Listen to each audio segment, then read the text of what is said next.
नमस्कार साथियों, आपका यूपीपीसीएस हिंदी माध्यम चैनल में स्वागत है। हम लोगों ने पॉलिटी की सीरीज पर जो लास्ट लेक्चर डिस्कस किया था वो राष्ट्रीय आपातकाल था और राष्ट्रीय राष्ट्रपति का शासन था। तो हम लोगों ने समझा था लास्ट लेक्चर पे कि कैसी परिस्थितियां होती हैं जब आपके पास राष्ट्रीय आपातकाल जैसी सिचुएशन आ जाती है और राष्ट्रपति शासन जो 356 के तहत लगता है, अनुच्छेद 356 के तहत। तो उस पर आधारित हमने जो पढ़ाई की थी उन पर सवाल हल करेंगे। ये आयोग में पूछे गए हैं पहले सवाल, और इन्हीं को जब हम हल करेंगे तो हमारे जो कॉन्सेप्ट हैं जिस पर हमने डिस्कस किया था वो हमारे और क्लियर होंगे। तो चलिए हम देखते हैं पहला सवाल। भारतीय संविधान के अनुच्छेद 356 के अंतर्गत राष्ट्रीय शासन सर्वप्रथम कहाँ लागू किया गया था? ये राष्ट्रीय नहीं है, राष्ट्रपति शासन है। आप जानते हैं राष्ट्रपति शासन नाम का कोई शब्द नहीं है, वो राज्यों में संवैधानिक विफलता शब्द है उसमें। तो जो पहला आपको मैंने बताया था 1951 में पंजाब राज्य में लगा था। पंजाब का ही एक क्षेत्र था पेप्सू, वहीं पर पंजाब में, तो ये पेप्सू क्षेत्र में आपका पहला शासन लगा था। और मैंने आपको बताया था केरल में 1963-1964 के आसपास एक राष्ट्रपति शासन लगा था, वो बहुत विवादित रहा था। पहला राष्ट्रपति शासन आपका पंजाब में लगा था, उसी के पंजाब क्षेत्र पे पेप्सू एक जगह है, वहां पर लगा था ये।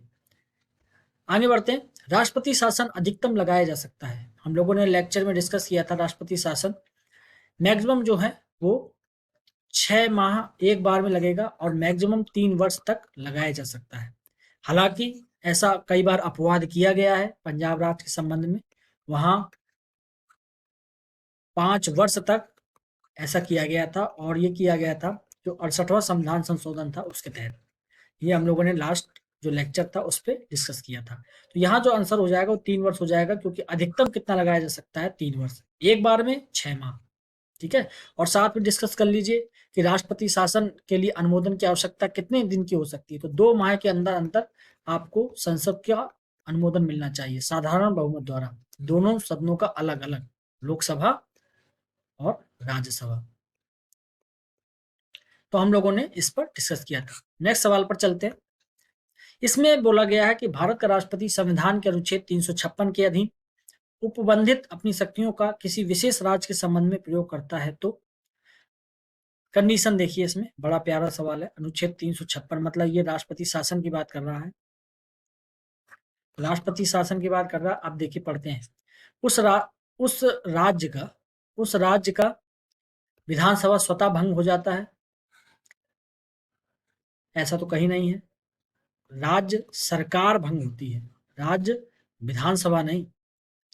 ये भंग हो सकती है लेकिन सस्पेंड होती है, पहले तो सस्पेंड होती है और भंग हो सकती है अगर बाद में स्थिति बिगड़ती है, लेकिन फिलहाल तो ये सस्पेंड होती है। इसको सस्पेंड किया जाता है, निलंबित किया जाता है विधानसभा को, राज्य सरकार भंग हो जाती है। ठीक। उस राज्य के विधानमंडल की शक्तियां संसद द्वारा या उसके प्राधिकार के अधीन प्रयोज्य होंगे। ये बात तो बिल्कुल सही है, संसद उस पर नियम बना सकती है और उस पे विभिन्न प्रकार के नियमों के माध्यम से राज्यों में शासन कर सकती है। उस राज्य में अनुच्छेद 19 निलंबित हो जाता है। ये राष्ट्रपति शासन में किसी प्रकार का मूल अधिकार आपको निलंबित नहीं होगा, ये राष्ट्रीय आपातकाल में होता है केवल, है ना, इस पे नहीं होता। राष्ट्रपति उस राज्य से संबंधित विधियां बना सकता है, ऐसा कंपलसरी नहीं है। राष्ट्रपति संसद के माध्यम से बनाता है, ये भी आपको कंफर्म होना चाहिए, संसद के माध्यम से। तो इसका जो सबसे सटीक आंसर होगा वो बी होगा। कई लोग कंफ्यूजन इसमें भी रख सकते हैं, लेकिन राष्ट्रपति भी अगर शासन करेगा उस पर तो संसद के माध्यम से करता है। कारण क्या है कि संसद का अनुमोदन ही राष्ट्रपति शासन का आधार है। अनुमोदन होगा तो राष्ट्रपति शासन लगेगा। आगे बढ़ते हैं। निम्नलिखित में से किस अनुच्छेद को राष्ट्रीय आपातकाल के दौरान निलंबित नहीं किया जा सकता? मैंने आपको बताया था 20 और 21 ऐसा अनुच्छेद है जिसको कभी भी आप निलंबित नहीं कर सकते हैं। तो अनुच्छेद 20 और 21 इसका आंसर हो जाएगा। ठीक है, ये कभी भी निलंबित नहीं होगा। किसी भी प्रकार का आपातकाल लगा हो, राष्ट्रीय आपातकाल लगा हो या राष्ट्रपति शासन लगा हो, राष्ट्रपति शासन में तो कोई भी अधिकार निलंबित नहीं होते, राष्ट्रीय आपातकाल में 20 और 21 जो है वो निलंबित नहीं होगा।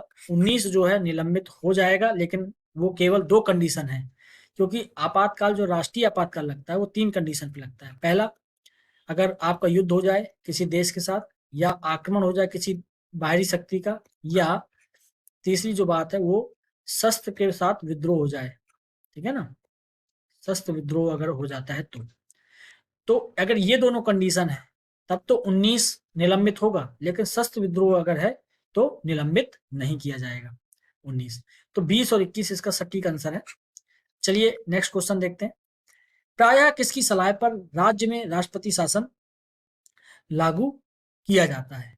तो मैंने आपको बताया था, गवर्नर जो राज्यपाल होता है, वो राज्यपाल जब लिखित में प्रतिवेदन देता है तो राष्ट्रपति शासन लगा सकते हैं। तो गवर्नर ही उसका सर्वे सर्वा है, गवर्नर राष्ट्रपति शासन की बात कर सकता है, क्योंकि केंद्र सरकार का जो प्रतिनिधि होता है राष्ट्रपति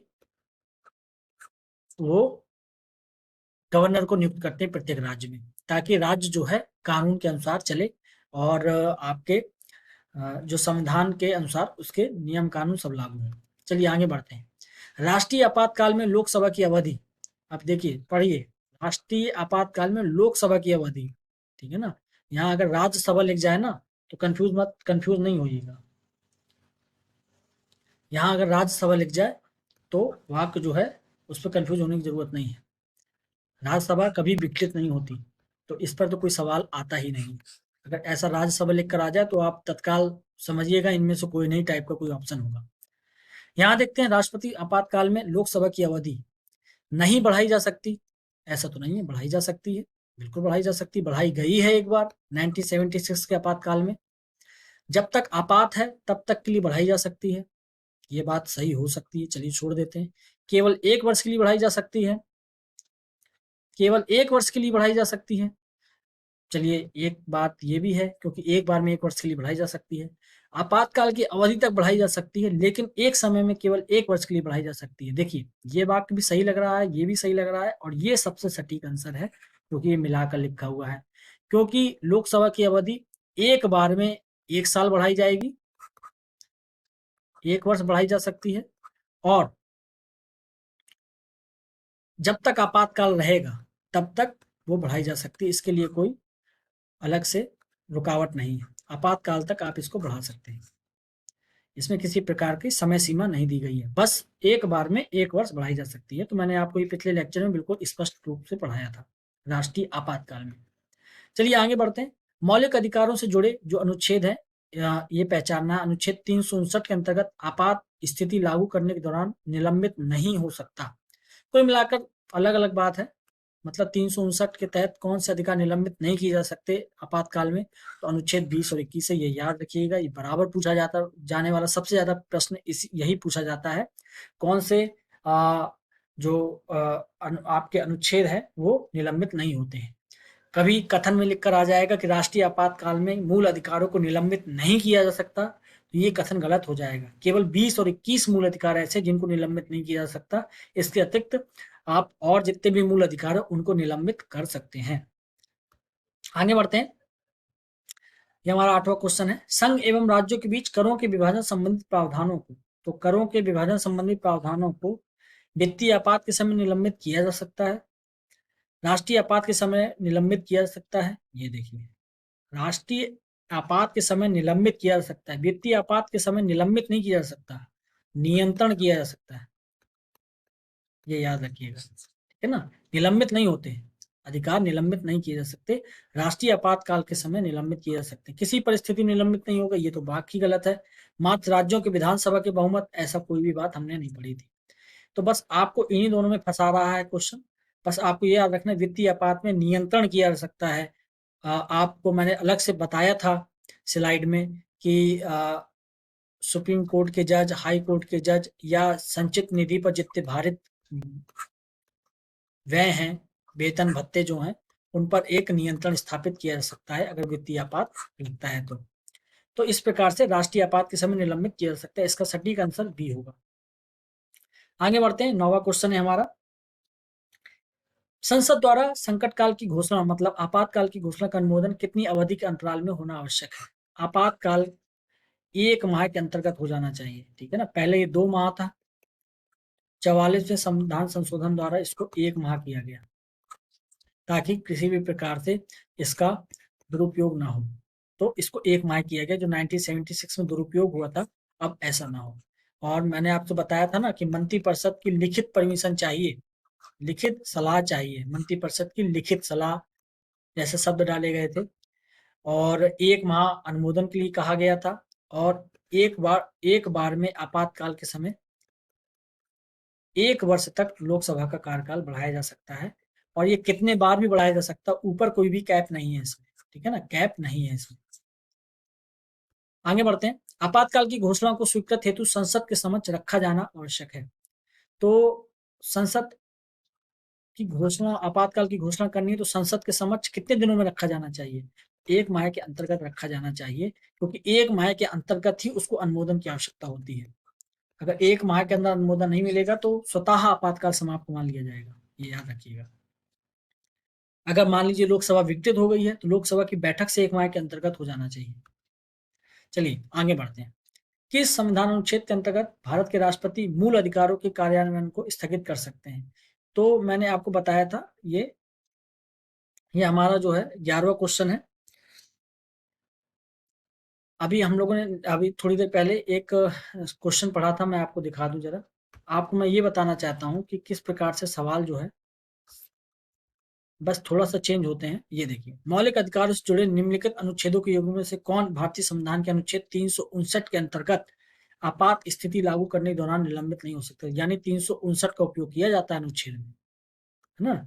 चलिए, तो यहाँ पर क्या होगा, अनुच्छेद 20 और 21 मूल अधिकारों के कार्यान्वयन को स्थगित कर सकते हैं। तो कौन सा अनुच्छेद हुआ? वो आपका अनुच्छेद हुआ 359।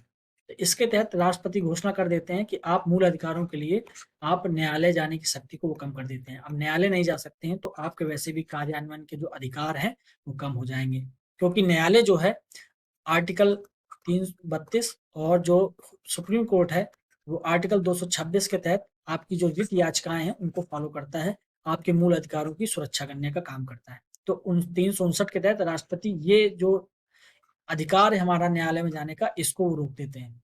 लेकिन अनुच्छेद 20 और 21 के तहत ये लागू नहीं होता। अनुच्छेद 20 और 21 आपकी किसी भी आपातकालीन स्थिति में लागू रहेंगे। आप 20-21 को नहीं मना कर सकते। 20-21 के तहत न्यायालय में आप जाना मना नहीं किया जा सकता किसी भी तरीके से। आइए नेक्स्ट क्वेश्चन पे चलते हैं। ये देखिए, भारतीय संविधान मूलतः संघात्मक स्वरूप का है। चलिए, ये बात तो बिल्कुल सही है, आप पढ़ते होंगे भारत एक संघात्मक संघ राज्य से बना हुआ एक क्षेत्र है। अनुच्छेद 352 में राज्यों में संवैधानिक तंत्र की विफलता की दशा प्रावधान है। 352 नहीं है, 356 है। पहली बात तो इसका मतलब ये ए सही है, कारण गलत है, तो सी ऑप्शन इसका हो जाएगा। ठीक, नेक्स्ट क्वेश्चन देखते हैं क्या बोला गया इसमें। भारतीय संविधान के अनुच्छेद 352 के अनुसार राष्ट्रीय आपात की घोषणा निम्नलिखित में से किन परिस्थितियों में की जा सकती है? तो आपको कारण पता होना चाहिए। 3 कारण है, युद्ध, और दूसरा है आक्रमण, तीसरा है शस्त्रों के साथ सशस्त्र विद्रोह, है ना। 3 ही कारण है केवल। तो यहाँ पर संवैधानिक मशीनरी की विफलता, ये 356 के तहत है। ये इसको राष्ट्रपति शासन बोलते, तो ये नहीं होगा। ये है आंतरिक अशांति नहीं हो सकता, युद्ध, बाह्य आक्रमण तथा शस्त्र विद्रोह। तो ये तीनों वाक्य एक साथ दिए हुए हैं, तो ये ऑप्शन सही हो जाएगा। ये ज्यादा करेक्ट है इसकी तुलना में। तो पूरा पढ़ा करिए, है ना। कभी कभी ऐसा होता है आपने आक्रमण देख लिया, खुश हो गए, आपने आंसर लगा दिया। नहीं, पूरा आपको आंसर पढ़ने चाहिए, तब उसके अनुसार देखना होगा। ये ज्यादा करेक्ट है। चलिए आगे बढ़ते हैं। भारत के राष्ट्रपति राष्ट्रीय आपात की घोषणा कर सकता है यदि खतरा है। राष्ट्रीय आपात की घोषणा कब कर सकते हैं राष्ट्रपति? भारी आक्रमण, हाँ कर सकते हैं। आंतरिक अशांति, ये 44वें संविधान संशोधन द्वारा हटा दिया गया। और सशस्त्र विद्रोह शब्द इसमें डाल दिया गया, ये गलत हो जाएगा। ये देखिए, सशस्त्र विद्रोह, सांप्रदायिक संघर्ष का, इसमें कोई बात नहीं है। और ई ऑप्शन दिया ए एंड सी, तो ये ऑप्शन आपका सही हो जाएगा, क्योंकि दोनों कंडीशन हो सकती है। तीसरी कंडीशन कौन सी है? तीसरी कंडीशन है आपकी युद्ध। चलिए आगे बढ़ते हैं। तो हम लोगों ने अभी तक आप समझ रहे हैं, जो जो हमने पढ़ा उसी से सवाल पूछे जाते हैं, उसी को घुमा फिरा कर ऊपर नीचे करके यही सवाल पूछे जाते हैं। केवल आपको इसी हिसाब से तैयारी करनी है। यहाँ देखते हैं क्या पूछा गया है, किस अनुच्छेद के अंतर्गत भारत सरकार का दायित्व है वह बाह्य आक्रमण के आंतरिक अशांति से राज्यों की रक्षा करे। ये देखिए बड़ा इंपॉर्टेंट सवाल है। 352 के तहत राष्ट्रपति घोषणा करते हैं, ये याद रखिएगा पहली बात। 360 के तहत वित्तीय आपात है, तो कई लोग 352 लगा सकते हैं, तो पहले तो आपको काटना सीखना होगा। ऐसे जो सवाल होते हैं पहले तो उनको हटाइए, ये बहुत डाउटफुल है। 356 ये संवैधानिक तंत्र की विफलता है, राज्यों में राष्ट्रपति शासन की बात करता है, तो ये ऑप्शन में नहीं हो सकता है।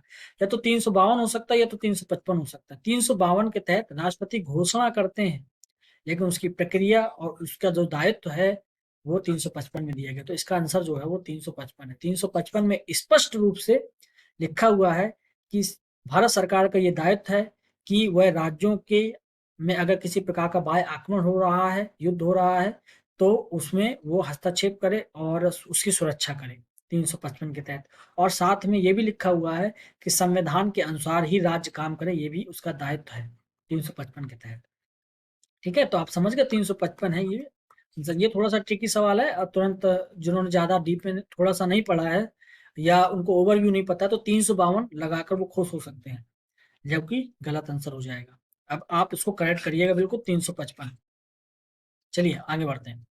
संघ का यह कर्तव्य होगा बाह्य आक्रमण या आंतरिक गड़बड़ी से प्रत्येक राज्य की रक्षा करे, ऐसा प्रावधान भारतीय संविधान के निम्न शब्दों में से किस एक में है? तो इसमें नहीं है, 275 में नहीं है, आंतरिक गड़बड़ी की बात हो रही है, बाह्य आक्रमण की बात हो रही है 355 के तहत। ठीक है, तो ये आपको पता होना चाहिए। नेक्स्ट क्वेश्चन देखते हैं, भारतीय संविधान के अंतर्गत कितने प्रकार के आपातकाल की सोच है? तो मैंने आपको बताया था कि आपातकाल भारत में 3 प्रकार के हैं, और एक चौथा भी प्रकार है जिसको आप सपा बोलते हैं, लेकिन उसको हम मिलिट्री वाला बोलते हैं, वो संसद द्वारा लगाया गया आपातकाल है ना। तो इसको हम आपातकाल की श्रेणी में नहीं गिनते हैं, लेकिन ये आप सपा एक प्रकार का आपातकाल ही है उस क्षेत्र के लिए। पहला जो आपातकाल है वो है आपका वित्तीय प्रकार का आपातकाल, और एक है राष्ट्रपति शासन जो राज्यों के लिए आपातकाल का काम करेगा, राज्य राज्य के लिए राज्य आपात, और एक है राष्ट्रीय आपात।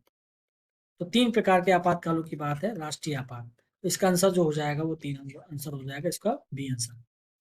ये आपको बिल्कुल मैंने लाइन टू लाइन पढ़ाया है। चलिए आगे देखते हैं, किस अनुच्छेद के अनुसार भारत के राष्ट्रपति द्वारा राष्ट्रीय आपातकाल की घोषणा की जा सकती है? देखिए राष्ट्रीय आपातकाल की घोषणा ये किसके तहत की जा सकती है? 352 के तहत, अनुच्छेद 352 इसका आंसर हो जाएगा। ठीक है, चलिए आगे बढ़ते हैं। किन परिस्थितियों में राष्ट्रपति आपातकाल घोषित कर सकता है? तो 3 कंडीशन मैंने आपको बताई थी, बाह्य आक्रमण, फिर आपको मैंने बताया युद्ध, और मैंने तीसरा जो बताया वो समय आपको बताया सशस्त्र विद्रोह। ये 3 ही कंडीशन है केवल राष्ट्रीय आपातकाल के लिए। राष्ट्रीय आपातकाल के लिए राष्ट्रपति के द्वारा आपातकाल की जो घोषणा की, तो बाह्य आक्रमण इसमें है, आंतरिक अशांति को हटा दिया गया है 44th के द्वारा, तो 2 आंसर तो नहीं हो सकता, तो 2 इसमें है, नहीं हो सकता, 2 इसमें नहीं हो सकता, 2 इसमें नहीं हो सकता, ये आंसर निकल आएगा। ठीक है, आर्थिक संकट का भी आपातकाल हो सकता है ना, 360 के तहत वित्तीय आपातकाल। राज्य में संवैधानिक तंत्र की विफलता, ये भी राज्यों के लिए आपातकाल है 356। ठीक, तो ये 3 प्रकार के आपातकाल इसमें पूछे गए थे। आगे बढ़ते हैं, भारतीय संविधान के 352 के अंतर्गत आपातकाल सुरक्षा तभी की जा सकती है जब भारत की सीमा की सुरक्षा निम्नलिखित खतरा हो। तो कौन कौन सा खतरा होगा? युद्ध का खतरा हो तो हो सकता है, आक्रमण हो जाए तो हो सकता है, और किसी प्रकार का शस्त्रों के साथ विद्रोह हो जाता है। आंतरिक उपद्रव हटा दिया गया है 44वें संविधान संशोधन द्वारा। ये मैं बार बार आपको इसलिए बोल रहा हूँ ताकि आपको बिल्कुल कंठस्थ हो जाए कि 44वां संविधान संशोधन कितना इंपॉर्टेंट है 1978 का, है ना, 42वां और 44वां, ये आपको पता होना चाहिए। बिल्कुल शब्दों पर आप बिल्कुल कंफ्यूज ना हो। 1 2 3 इसका आंसर हो जाएगा सी ऑप्शन। आइए नेक्स्ट देखते हैं, आपातकाल की घोषणा करने का आधार निम्नलिखित में से कौन सा नहीं है? तो युद्ध तो है, बाह्य आक्रमण है, सशस्त्र विद्रोह है, तो क्या नहीं है?